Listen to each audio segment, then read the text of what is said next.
Hey, this is Sandy. And Randy. And we're here on AT Corner. Being an athletic trainer comes with ups and downs, and we're here to showcase it all. Join us as we share our world in sports medicine. Welcome back to another episode of AT Corner. Our story episode is talking about something that is very unique to athletic training, I would say. Why is it unique? Because we get the best opportunity to build a strong bond with our patients.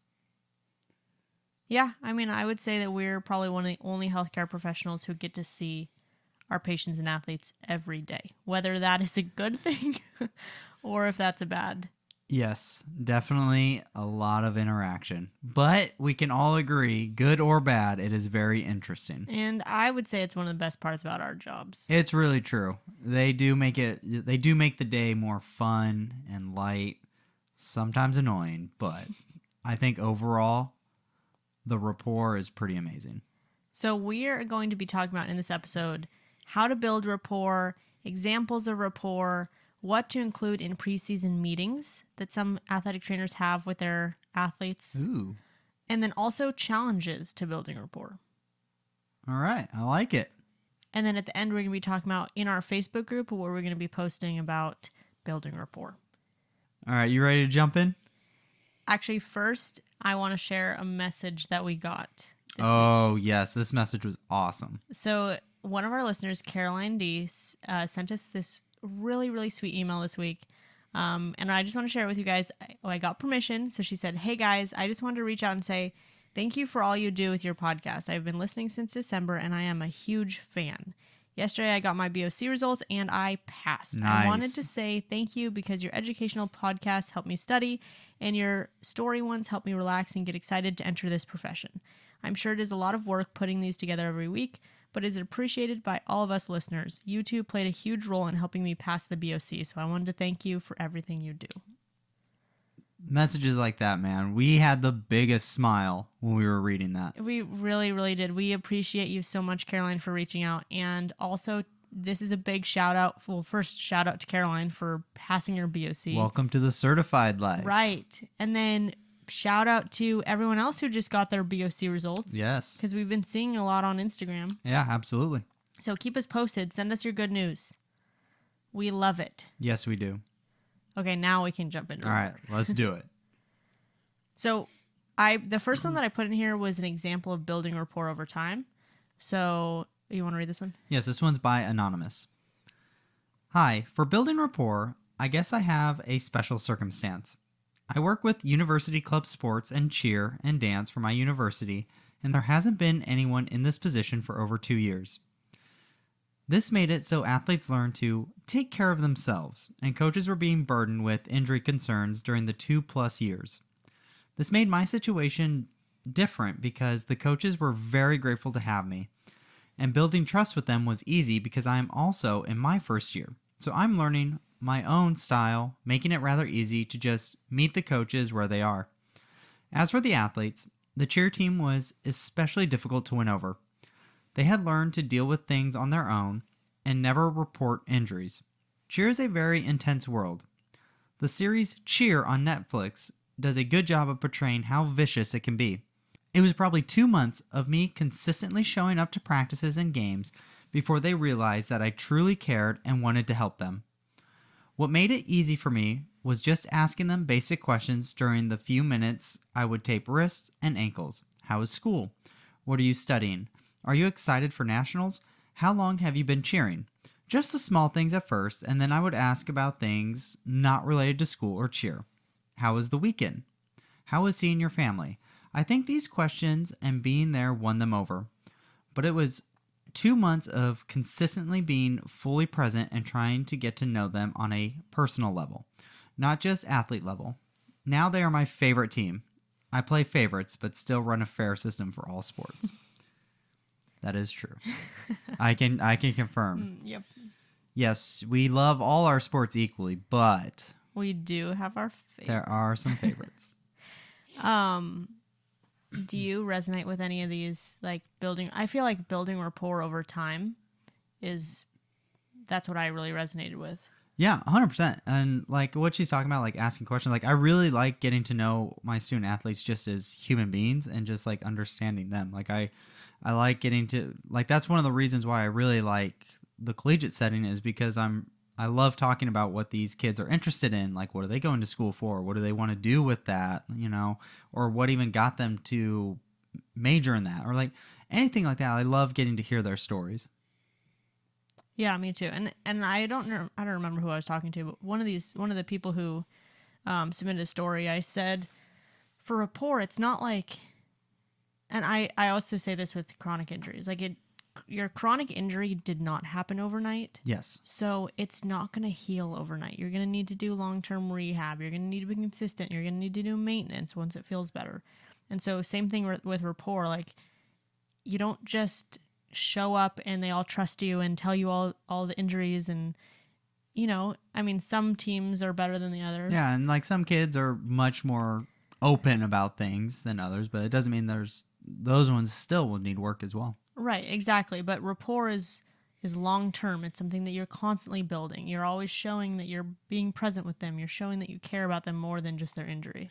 And if you create an environment to where, because that's one of the things I'm very proud of. I'm very proud of the open door policy that I have with my student athletes and creating that safe space for them. Once you create that environment, it only gets easier for the athletes coming in that, oh, this is a safe place and you can build rapport really quick. Okay, this is how safe Randy's space is. Like, he has not only had athletes from his own team, which I would expect, but Randy's created this space that athletes from other teams that he does not work with, that Randy has never met before, will come up to Randy and tell him, like, hard-hitting personal mental health things. Yeah. Because that's true. just the kind of safe space that Randy makes. That's true. Yeah. You're right. I forgot about that. But yeah, I've had that happen before. Yeah. I mean, and Good job, my love. Oh, thank you. And I think that's what sets us apart from from other healthcare professions is, as athletic trainers, yes, we are healthcare professionals and we want to be viewed as that, but we also have that view of we're in the trenches with these student athletes. We're right there for them. Mm-hmm. And so it definitely gives you that, just at least for the athletes or patients, it gives them that level of comfort that I'm talking to a person. Right. I'm not talking to the nurse or, something like that. Not to say that like that's how nurses and stuff are perceived, but it's just such an informal environment that I think it's more comfortable to say something. Right. And I feel like for us, and this is something that I was also, because within a healthcare team, we're working on this for a professional dance company. Something that I can market myself as is, a lot of times people are going to go to make an appointment with a physical therapist or a chiropractor or like like a doctor or other healthcare professionals when something's bad enough to actually make an appointment and go in. Yeah. Whereas I feel like with us, we can also mitigate the smaller, like, oh, I'm starting to feel some tightness in my hamstring, or I'm starting to feel some decreased mobility in my hip, or whatever they're feeling that's doesn't quite warrant like going to the doctor. Yeah. But it's also because we're available, and if we make ourselves approachable and have that space, we can catch things before they get to a doctor's appointment. Oh, 100%. 100%. So our next one is about how to build rapport from Emily G. She was, she actually messaged us and was like, I love this part of our job, which I think that's why a lot of people do athletic training and also why we stay. Oh, 100%. So Emily says, with my athletes, I have always made it a priority to ask about them outside of sport. So again, consistent. Yes. Where are they from? What's their family like? Favorite sports teams? What are they interested in school, etc.? Making them see that I care about them outside of just their sport. We're the only people around them every day that don't really care about their performance when it comes to sport, which this is so important. Yeah, 100%. Because, yeah, like their coaches are there, they have assistant coaches and everything, but we have a different, like, outside perspective. There's a different investment right. from the coach-athlete relationship. Not saying that all coaches, like, are going to treat their student athletes differently based on performance, but sometimes the athletes feel that way. And, like, sometimes sometimes I'd say you've seen that, right? Like coaches kind of react a little bit differently to certain people. Whereas I think consistently, yeah, like I want you to perform well, but I'm not invested to where I'm going to treat you different. Right. So she continues, goes a long way. I have found when they know I actually care about them as people and not just as athletes. 100%. And then she goes on with coaches. So she says, coaches, I'd say, are very similar. Ask them why they started coaching, what they love about their jobs, what they'd expect from our relationship, how they envision the season, then ask about their families and things. People love to talk about themselves, and it's easy to use that when you are building relationships. Oh, 100%. Which I feel like also knowing like when to talk to a coach Yeah. is big. Like maybe not during the game. Yeah.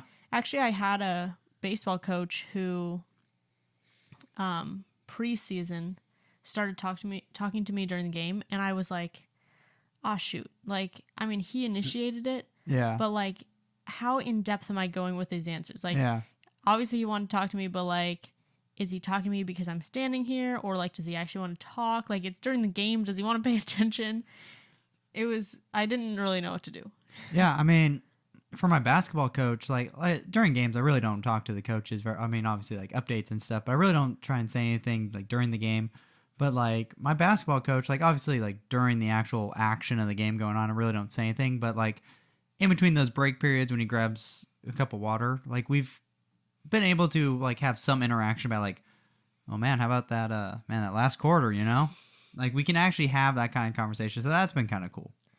I've also had basketball coaches where like one of my former basketball coaches, like I could not talk to this person before the game. Like don't even look at them before the game. Yeah. But then one of my most recent basketball coaches will have me sit on the bench and talk to him before the game. Like, oh, yeah. That is part of our pregame ritual. So yeah, we usually talk about like what we're wearing that day. Like, oh yeah, that's a nice suit.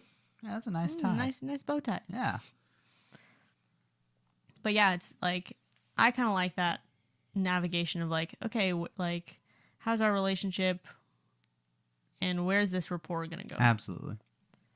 Like just overall, just like talking to the athletes when I have them in the athletic training room. So like, you know, when I'm doing treatment, like I like to get to know the student athletes and like what's going on. I like hearing their plans. Like what are we doing this weekend? You know, the cool thing is a lot of my student athletes are international.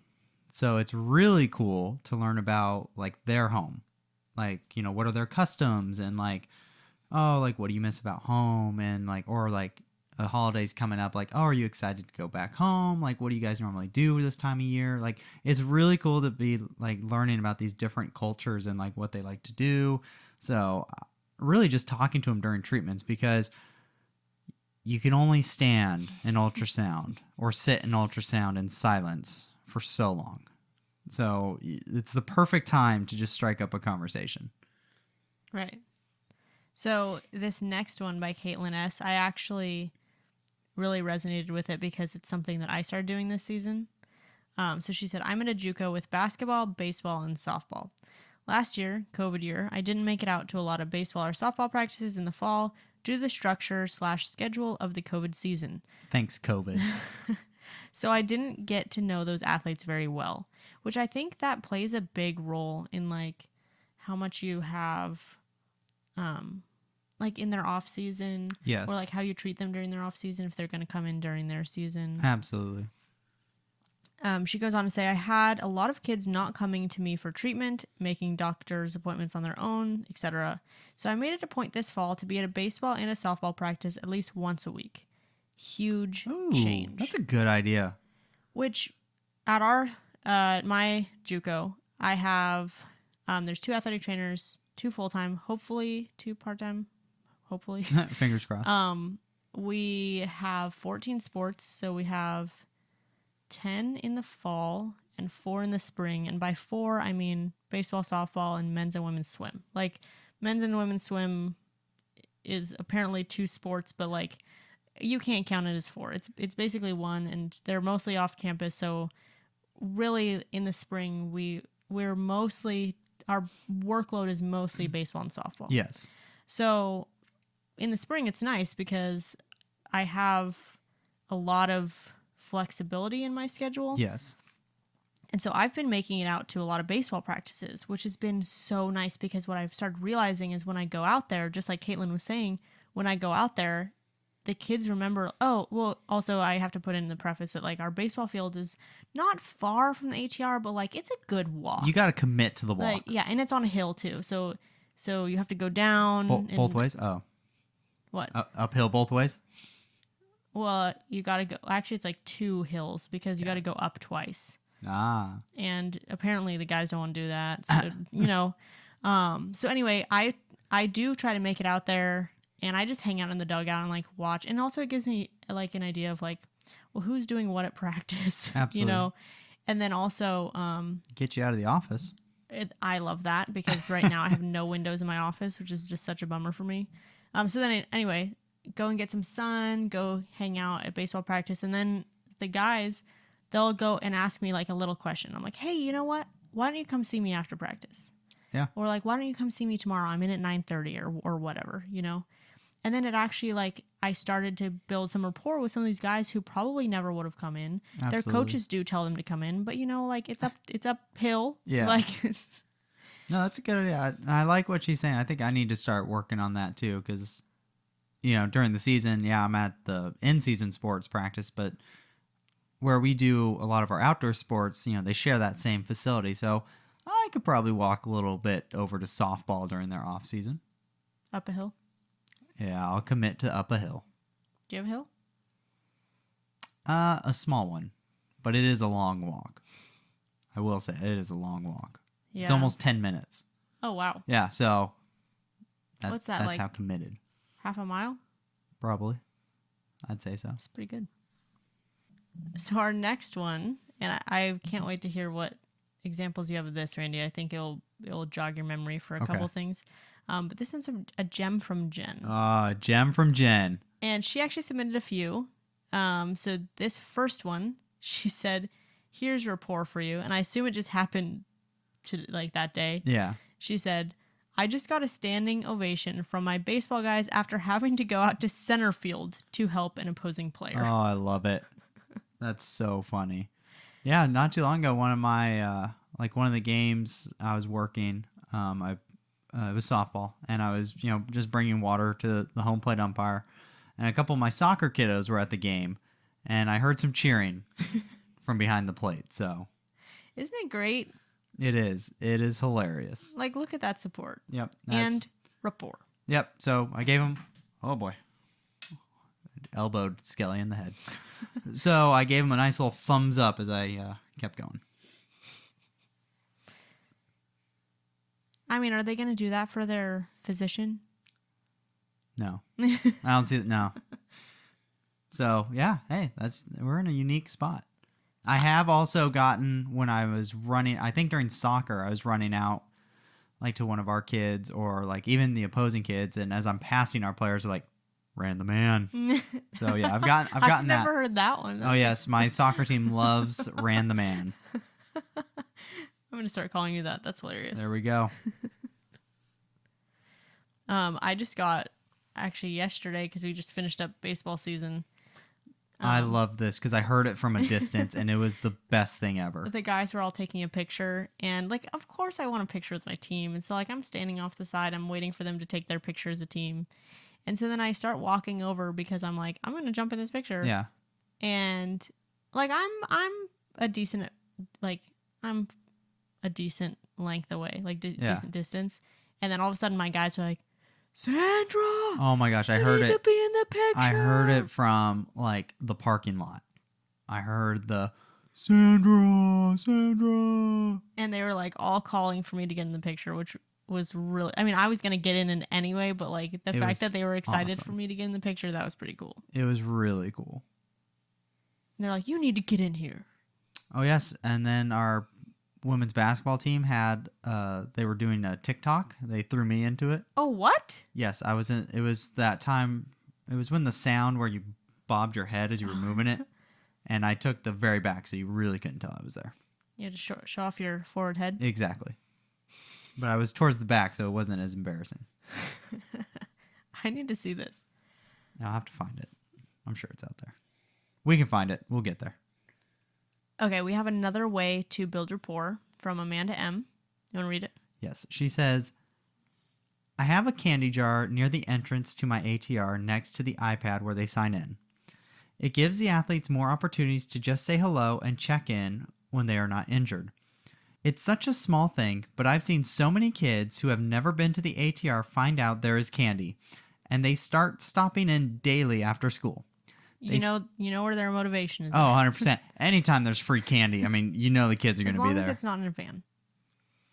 100%. As long as it's not creepy as well. And I hope we're not asking to find a lost kitten or puppy. They see me treating other athletes and learn what the ATR is all about, and it gives me a chance to start conversations and get to know them. Then they feel comfortable coming in when they actually are injured. I also have them do some stretches to earn their piece of candy if they become frequent flyers. Which I love that. That is like so genius. That is a great idea. Obviously, other important ways to establish rapport, but this is something I've started this year, and I'm loving the results I've seen, especially with younger student athletes who I don't know as well. That's a really good idea. Which, especially like, even if they aren't injured, now these kids coming in know what an athletic trainer is. And, you know, if that's their first interaction of what an athletic trainer is, like, oh, they're treating other athletes. Oh, they can teach me stretches. Oh, like, I get free candy. I get free candy. Like, that actually really they'll take that on. And next time they're watching a game, or they have a kid or a friend or someone who is injured in sport, or, you know, at Amazon or like something that has athletic trainers, they're going to be like, hey, I know what an athletic trainer is. You should go. And it just changes their interactability, or like their understanding of what we do. Absolutely. And I think what's nice too is, like she was saying, is, you know, these kids are just coming up to, you know, get the candy, but you never know what might jog their memory when they go into that athletic training room. Trust me, I have plenty of kids who don't tell me anything, but the minute they see me, they're like, oh yeah, I need to come by and get this worked on. I'm like, yeah. They're like, yeah, I get home and then I just forget. I'm like, okay. Yeah, exactly. So that's another avenue for them to be like, oh, I'm here already. I might as well get this worked on. Mm-hmm. So I also did ask on our Instagram stories how people have had rapport that they've already built, and like how that's been beneficial for them like later on. Yeah. Because, you know, that's a big thing that was like really, really tough for me when I was working contract sports.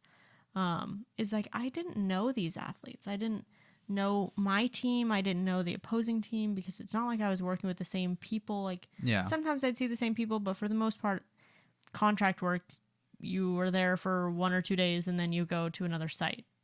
Yeah. You know, so that was really difficult for me, not having that rapport. So I asked, how can rapport be beneficial? Yeah. And Emma O said, getting to know the athlete as an individual and their personalities has really helped me better gauge their pain and when they're acting out of the ordinary. Absolutely. Especially the ones that don't want to tell you when they're hurt. Oh, 100%. And also that does help to know, like, their personality, because, like, you always have the ones who you can probably say, all right, you're being a little over dramatic, right? But then you do have those ones who, like, you know, like, oh man, like, this kid, like, really goes through a lot, you know, really tries to tough out a lot of things. And when they're saying something's wrong, you're like, oh, like, this is really wrong. Right. Or if you had someone who had like a pretty decent injury, and then, or like I had a kid who fractured his thumb and he was fine. Yeah. But it's, you know, I wouldn't have necessarily known that, like, based on his personality. Yeah. Or I had a kid who, he was like, his team was just not doing very well, and I knew he does not channel his anger very well, and, you know, I went and found him in the out of the dugout. He's going and punching the floor. Yeah. So, like, now I have to clean up blood, but I know, like, I knew where to find him. Yeah. I wouldn't have known that if he wasn't part of my team. Oh, also, that reminds me, because of the rapport I had with my student athletes, you know, there was this one time, like one of our track kids, she came in and, you know, she usually has a pretty good sense of humor. Like when people mess with her, she's able to mess with them back, or like she, if anything, she would initiate it too. Mm-hmm. And there was this one day that they were giving her a hard time and she just did not she was not responding well. She just, like, you can tell it was just not her day. She left like abruptly. So I went outside the athletic training room to just make sure, like, hey, are you okay? Because like she was off from her normal self. Mm-hmm. And that's when I found out that she was thinking about suicide the night before. My gosh. So knowing that rapport and just knowing your student athletes and how they react to things, I mean, it's huge. And in case like that, you know, could have saved a life. Good job. No, thank you. Hey, she was the one who had, you know, you had the strength to say something and then seek help too. Because, you know, after that, you know, we walked over to our psychological services, and multiple times in that story, you know, she was like, while we were waiting there, because naturally there's gonna be some wait time. Mm-hmm. She was thinking about walking out and just like, no, I don't want to do this now. And I'm like, well, we're already here. You know, we already made this journey. You might as well just, hey, let's just keep going. I'm not leaving. I'm staying right here. So, Right. yeah. I've had an athlete like that who was a frequent flyer for little injuries. Yeah. And because I had paid attention to that and realized, like, hey, I think he just wants some attention. Yeah. Where is this coming from? Like,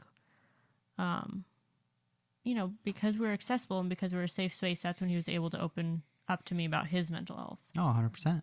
Right. And like his past of mental health, and Yeah. definitely beneficial. Oh, 100%. We have an anonymous one that also said helping with injuries. So this person said, getting to know your athletes and their other activities can help you identify patterns of overuse.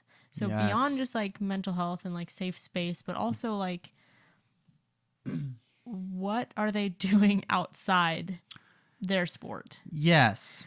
I know this personally. So they said, couldn't figure out why my track runner's shin splints wouldn't go away, even with rest and rehab. Turns out she was also doing ballet at the same time. Of course. Now we have adjusted her rehab, and she's gearing up for CIF finals with no pain. Nice.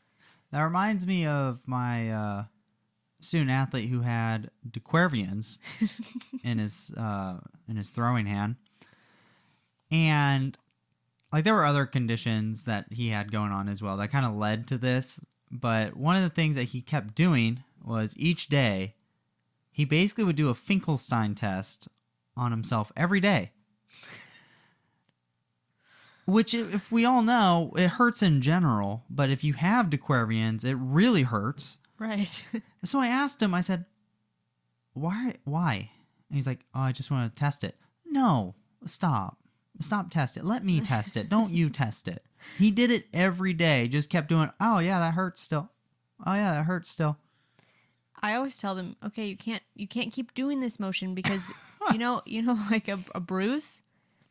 You know, if you keep poking a bruise, now it's not going to go away. Yeah. It's the same thing. You stop, and I tell them, stop poking your bruise. Also, it hurts. Why are you still doing it? It hurts. Right.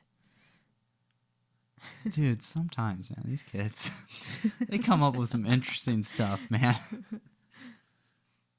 All right, moving into preseason meetings. Do you do preseason meetings with your athletes? So in general, yes. Because the nature of where we're at is still very new, we still need to implement them more consistently. But yes, that is coming down the road. Actually, I feel like your answer was very much similar to mine because I have done preseason meetings. Yes. At my new JUCO, I haven't been there. I've 6 months. Yeah. So I feel like we haven't really been able to implement it yet. Not before the season, I should say. We have done some at the beginning of the season, but kind of impromptu, not planned. But this is something that definitely I want to be including for all my sports. Yes. Oh, 100%. And we actually have quite a lot of people who do preseason meetings. Nice. And we also have quite a lot of people. We have 1, 2, 3, 4, 5 who actually submitted a story about like what they included in their preseason meeting. Nice. Or not a story, but like, okay. So first, Taylor D said she includes general sports medicine rules and my own rules as an athletic trainer. Let the new athletes know a bit about myself so they know what to expect. I also always tell my athletes that they can come to me with any issues no matter what. Yeah. And I think that sometimes people think that seems obvious. Yeah. But it really isn't. Yeah. Like, especially for a young athlete or someone new to the school or new, never worked with an athletic trainer before, like just that validation that, you know, this is where you can come. Yeah. I think that's really big. Yeah, 100%. I always tell my athletes at the beginning or like when I meet them or in recruit meetings, I'll be like, I'm not that athletic trainer who takes you out. Yeah. Like, my first step is to support you in any way that I can, and the only time I'll take you out is if it's not safe for you to play. And then you won't really. Yeah. You shouldn't be playing anyway. Yeah, 100%. Actually, I had one of my athletes recently. He came up to me and he was like, because he had a facet joint spasm, and facet joint spasms. You treat them as much as you can, but it's kind of also a waiting game. Yeah, sometimes you just gotta nuke them. Yeah, you just gotta nuke them. And so anyway, I had done everything I could with him, and like he was still having a little bit of pain. He went home, like did all the home stuff in the morning, came into the clinic. I don't think I was in that day before the game, and he was feeling a lot better. But then on the game day, he came to me and he was like, "Hey, this is my plan. Like I'm gonna take a few swings, see if I feel okay, and like as soon as I start feeling the pain, I'm gonna shut it down." Uh-huh. And I looked at him and I was like, "Do you feel like you need to shut it down?" Yeah. And I said, "What? How about when you start to hurt a little bit, come to me and see if we can do some stretches and stuff, and or like treat it a little bit more." And he looked at me like so surprised, and he was like, "You're not ready to shut me down?" And I was like, "No. Did you walk into this game thinking that you were not going to play?" Yeah. He was like, "Yeah, I totally thought I wasn't going to play today." And I was like, "Oh my gosh." Like, first of all, miscommunication. Yeah. And second of all, he was like, after he realized that I was not ready to shut him down, and that if he was starting to feel any pain, like we would work to treat it before I shut him down. Yeah. Like shutting him down was not my first instinct. Like he got so excited, so jazzed, and he was like, "Let's go." Yeah. Yeah. And so that's something that I really try to stress to my athletes. Like if they're hurt in the game, I'm like, "Hey, what support do you need to keep going?" That's usually what I ask them. Yeah. And then they realize, "Oh, wait, she's on my side." Yeah. No, 100%. For Maddie, she said, for preseason meetings, we have them sign a couple of forms and also just get some face to names. Go over general athletic training room rules, how to get a hold of me and make appointments, and also reminding them that I need to know literally everything that happens to them, whether they think it's important or not. See, that's the one that gets me. Like, and I get it because especially if you're transitioning from high school to college, right? Like, you're not used to having to do that. Mommy and daddy kind of take care of all that for most people. Mm-hmm. And then when you get to college, like, no, you don't understand. Like, I need to know. Because, one, your coach is going to ask me. Yep. Like, I get it that you should have communication with your coach, let them know what's going on. But don't stop there. If anything, you should have told me first because you're going to tell your coach. They're going to be like, uh-huh. And then they call me. And I'm going to be like, I don't know. I this is the first I'm hearing of Jimmy being sick. Right. So it's like you can save a lot of stress and time if you just let me know. And then what gets me is like when kids try to go and like do their own thing and then they're hit with a bill or something because they went to go see their own doctor, which is, again, like, is fine. Like, you know, we're pretty good about like, hey, if you want to see your doctor, like, that's fine. Mm-hmm. Like, we could try and get you in faster with ours, but we're never going to tell you no. But then they do their own thing and get a bill and like, doesn't the school pay for this? Yes, but if I don't know, I can't put the claim in. Right. So, yes, the more communication, the better. So that actually kind of goes into our next one from Sofia W. She said that she always tells in the preseason meeting, she says, a doctor's word is law. I can't override that. If they come to me first, they can maybe be back in a week or two. If they see a doc first, it could be 6 weeks, and I can't change that. Now, have you seen that before? That answer your question? Yes, I think that sums it up. Yeah.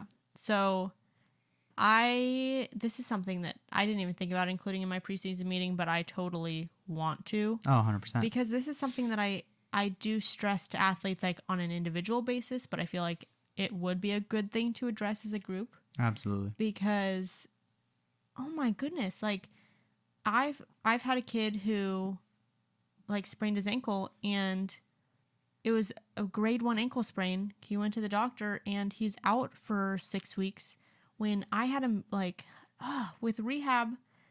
Yeah, tell us how you really feel. He was ready to go in like maybe 2 weeks. Well, not anymore. So it's like, I know the doctor doesn't have that intention.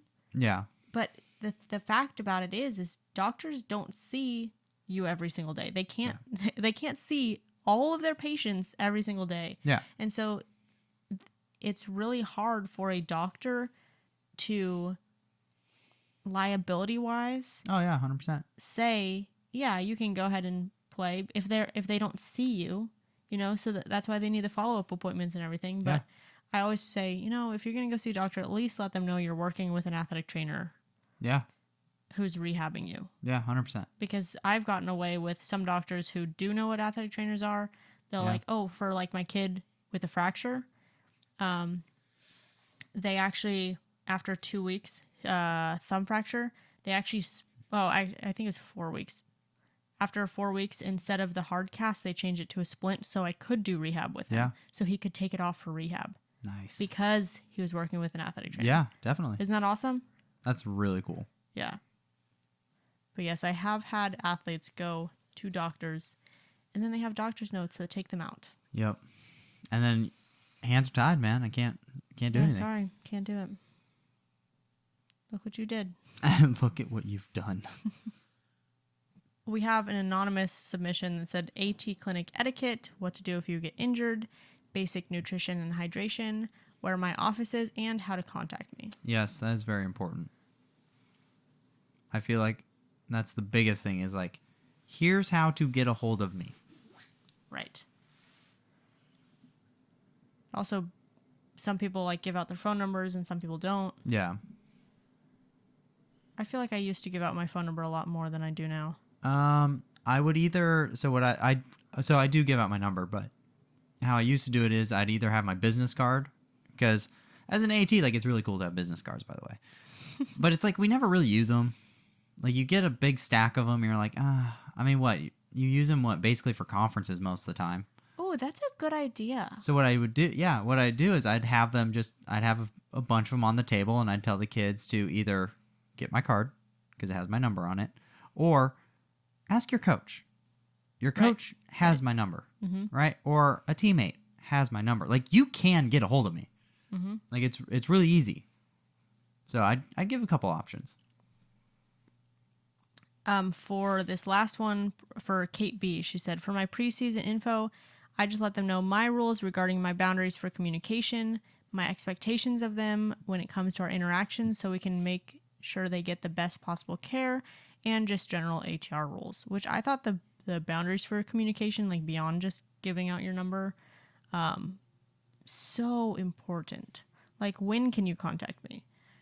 Don't call me unless you're dying in the middle of the night, right? Yes. I also told some of my teams that this spring, as we're wrapping up, I'm like, we are going to be open for clinic hours. If you got injured during the season, you can come rehab. Yes. If you go out surfing during the summer, you cannot come in for rehab. And my coach was like, however, if you go out surfing, please hit me up. Yes. Because they would like to as well. Right. We actually got one from Mara. Yes, Mara. Our partner at Precision AT. Yes. Precision AT, they are pretty cool, I must say. Really, really cool. And they sponsor our CUs, so big thank you to them. And also just great people as well. Also, yes. Super awesome people. We love Mara Yes. and Megan. Yes, absolutely. So you want to read it? Yes. So Mara said, I always tell my athletes, I can get you better faster than you can get you better. I like that one. Right. I love that. I need to put that one in the holster because that one is pretty great. It's not like I went to school for this or anything. She also says, and the longer you wait to see me, the longer it will take you to heal. I need to Hit write him these with ones. the obvious. Yep. I need to write these ones down. Mara, those are pretty good. They're like gems, right? Love them. Right. Gems from Mara. Mentor Mara. Hey, we might have something there. We'll keep that one. We'll keep that one ready. Okay, so I also have some on challenge rapport, or like when rapport doesn't come so easy. Okay. So this one's anonymous. Do you want to read this one? Yeah. My kids thought I gave them all the same exercises for their different injuries and didn't care about putting a different program together. When one of my athletes made a comment of the same exercises as everyone else and explained why she had an attitude about it, I understood why they thought I didn't care if I was giving them all the same exercise. I now try to give a short explanation of why I picked that exercise and how it'll help them, and now they have all bought into the system and see that one exercise can be used to accomplish multiple goals. That's true. That's good. Love buy-in. Oh, 100%. It's like when we pretend to be salespeople. Yes. But we're not actually selling anything. So I get where that's coming from too, because it's like, it seems like with like a lot of the injuries, right? Especially in our education episodes, we always talk about it. Glutes tend to be a part of the rehab plan. Always. Glutes and core. And I get it. It's just like, people probably think like, oh man, you just do glutes for everything, which by the way is probably a good place to start. But also it's like, it literally affects everything. That's why. Right. And most of the time you can rehab the glutes and it's not affecting the area injured. So like sometimes I'll be like, I don't really want to start rehab on your whatever yet because it's painful. But we could do glutes. Like if you have an ankle sprain, I don't really want to start with like bands on your ankle yet, but we could start with glutes. Yeah, 100%. You're not going to blow them up with some inversion, eversion, 4-way ankle. Actually, one of my students who's also an athlete, he's off season, so I technically, like, liability wise, we don't cover that. So I was like, hey, I know you injured your ankle. You can come get ice and advice for me. However, I can't actually like treat you and rehab you. Yeah. But you know what you can do is go back to our rehab slides and you know those rehab exercises, you can look at those. That is advice. Right. It's pretty funny. That is pretty funny. That's good. So we got a few more. This one is a gem from Jen. Nice. She said, I worked hard to establish rapport with my athletes and have definitely made some missteps, mostly with communication. As much as they like to see us as friends, I have to let them know where I draw the line. They can't bash their coaches and be disrespectful. If they are, I call them out and ask them what they are doing to change their relationship with that coach. I won't let them demean anyone, so quote-unquote typical locker room talk isn't allowed. I either handle it with humor / mild insult that turns the comment back on them, or I ask if that's something that they would like to be said about a relative, significant other, friend, etc. If their behavior continues, out they go. And out they go in a dramatic fashion. I think it's good for your athletes to see you lose your mind every once in a while. It lets them know you're human. It lets them know you care. And in a way, it lets them know that you provide a safe space for everyone and won't put up with things that aren't right. That's true. Which I think is a big part of creating a safe space. It's not just allowing like inclusivity, but it's also in addition to the inclusivity you bring, but also keeping things that you don't want in that space out. Yeah. No, 100%. Because then it shows that like, oh, if someone were talking about me that way, like I know they would have my back. Right. And I think that's different than like having trouble with a coach. Yeah. That's different than actually hating on a coach. Well, and also it's important too, like, yes, my kids come in and complain about their coaches all the time. But the biggest thing is like what I do with them is like, okay, like have you talked to them? Like Right, they may right. not know, you know, like they're human too. Coaches are people, you know, they want what's best for you as well. So if you're gonna like, if you're having a problem, then talk about it. Mm-hmm. But they're also, are they being mean about it? It depends on how frustrated they are. Usually, if they're really just like seething with anger, a lot of times like they'll vent to me, Mm-hmm. and then I'll be like, okay, like, why don't you talk about that? And then I'm like, why don't you go write it down, write what you want to say to your coach, and then go back and then like edit it, right? Like, Right. because you're gonna write down when you're really frustrated, you're gonna write down the most aggravating things, but you're not gonna want to talk about that. Right? Because Right. you're not going to get your point across. So I tell them, hey, write it down before you go talk to them and then look at it again and see how you would adjust that. Mm-hmm. So this next one's from Marissa S, and it's about building rapport by being yourself. Ooh, that's a good one. I have some coaches that I don't necessarily enjoy dealing with or feel intimidated by, but that never stops me from doing my job. One of my best coach moments was in preseason football of my first year with the school. One of my athletes had an injury that was awaiting clearance from his doctor, and it turned into a lot of drama and doctor shopping, and his parents pushing him to lie, etc. The head coach saw me working to keep the kid safe, making sure he was cleared through the right channels, and having frustrating inconsistencies in conversations with the doctor versus the athlete and his family. That he reached out to me on his own. I had only been working there for a few weeks, and had spent all of my time with football up to that point. The coach reached out to me and told me he trusted me 100%. And if I ever felt like I wasn't being supported or the boys weren't doing what they needed to come talk to him and he'd back me up. Whenever he was in coach mode, and a little scary to approach, I had that preseason conversation to look back on and know he'd do what I'd said, even if it was difficult. And he's been great to work with ever since. That is awesome. That's really cool. Right? And so all she did was like, she spent all this time before this interaction, like doing her job, making sure that the kids were safe, and that goes a long way. She didn't have 100%. to tell the coach, hey, this is what I'm about. The coach saw that because that's how she practiced as an athletic trainer. Absolutely. Which, speaking of the she always would look back at that, essentially. I had a basketball coach who at the beginning, and I was warned about this basketball coach, really tough to work with. I knew that going in. He was the number one that a lot of people complained about. Yeah. And so, that kind of changes how you're going to interact with this individual. And especially like we were dealing with some COVID stuff and, whatever. And that just adds a lot onto everyone's plates anyway. Yeah.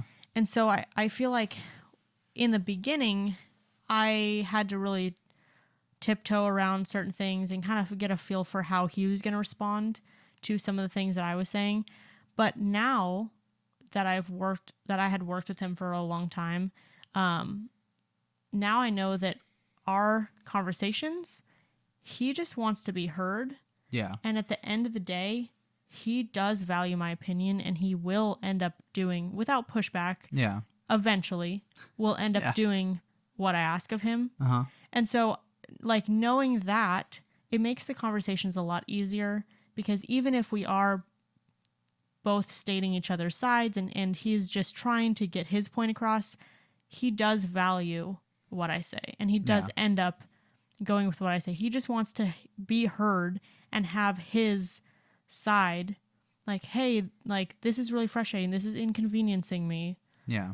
I'm going to do it, but it's inconveniencing me. And so once I realized that, it made the conversations a lot easier. So it didn't feel like we were just fighting. It felt like, okay, you're giving out your side, like you're fighting for your side. Yeah. I understand. Okay. Now we can compromise. Nice. I like that. It also reminds me of one of my very first football coaches when I was working at the high school. I I had also, I think it was like the third game of the season that I started with them. Yeah. And so I went out, on the field anytime someone got hurt. And one of my football coaches used to run out with me every single play. I remember that. Yeah. Every single time I'd run out, this football coach would run out with me. Like, even if it was the opposite team, like he just always ran out. And he was this like really big guy. He was very strong in his opinion.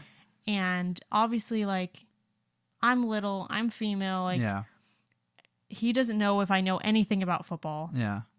And so just by me proving myself in the first few games of running out, I remember the time that we had run out to an opposing player, and he immediately gets down to this opposing player and he's like, our athletic trainer's here. She knows what she's talking about. She's going to take care of you. Oh, and my then he gosh. turns it over to me, and I was like, oh my goodness. A little intro there. Like, look at that. Wow. You noticed. That's awesome. Like, that was such a heartwarming moment. Yeah, that was really cool. And I was like, well, I mean, of all the people, he'd be the one. And then he would go around after, like, because when they invited me to their banquet, and he was telling people, like, oh, I love her. She tells them like it is.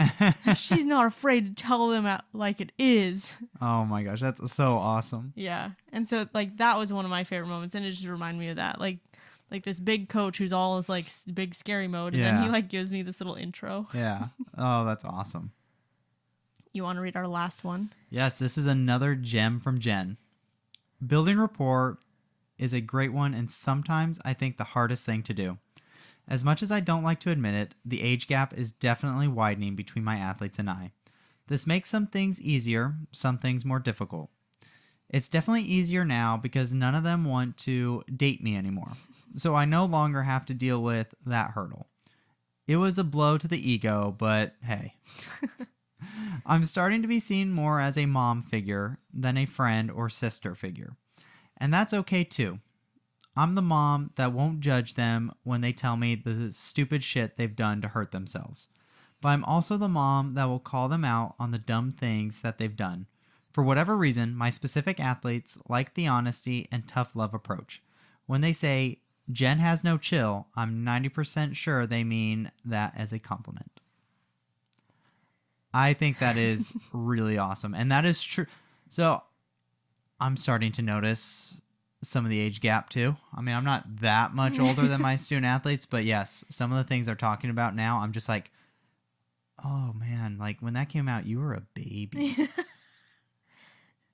Like the biggest one that we always talk about is Crank That by Soulja Boy. Oh yeah.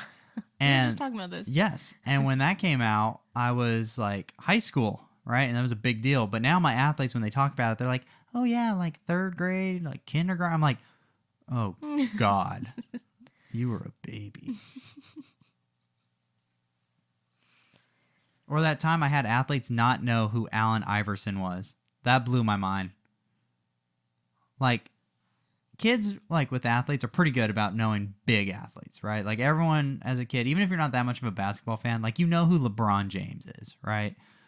Like you know who Kobe Bryant is. But these kids didn't know who Allen Iverson was. I was like, oh, I'm done. Was he part of their sport? Well, not the sport that they were part of. Like, this camp was like a soccer camp or something. Mm-hmm. But again, like, kids, like, I wasn't that much of a basketball fan as a little kid, and I still knew who Allen Iverson was. I'm going to keep my mouth shut right now. Well, no, see, that's a little different, but, like, I'm just saying, man, these kids, I'm just saying, they didn't know, and I was just like, that makes me feel old.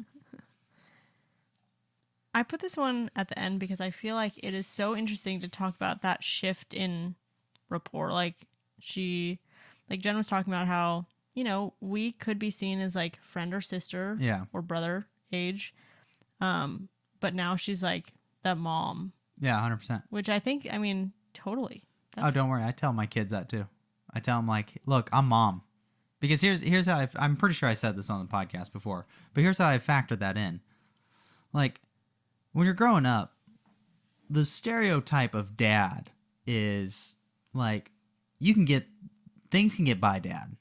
Like you can get away with things when dad's watching you, right? Not the big things, but like little things, right? But no, mom, knows Knows everything. everything. Even when you don't think mom knows, mom knows. So that's what I tell my kids. Like, cause like I'll ask them about something. They're like, "How'd you know?" I'm like, "Bruh, I'm like mom. Mom finds out about everything." And mom has eyes on the back of her head. Oh yeah, I have incredible hearing. I got eyes on the back of the head. Like, trust me, I know things. Right. You got anything else for rapport? Do you have any other examples? No, I just think it's one of the coolest parts of our job, I'd say. It totally is. It's just really building those relationships with these kids, and we are definitely impacting their lives, not just their health, but also their lives and where they go on in the future. Mm-hmm. And I don't think we actually talked about this, but especially if you're at a school or somewhere where like people are going to be coming back, like returners versus new student athletes. Yeah.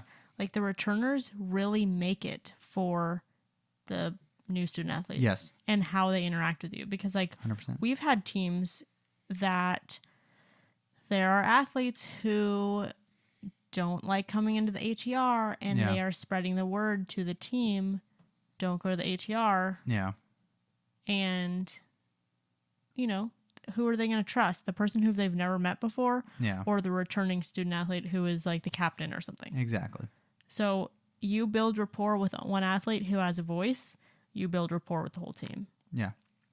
So we also have, I put on our Instagram story just a simple question like, how do you build rapport? And we got a ton of answers. I actually have not looked through them. I tried a couple times and I was like, yeah, I am not going to look at this right now.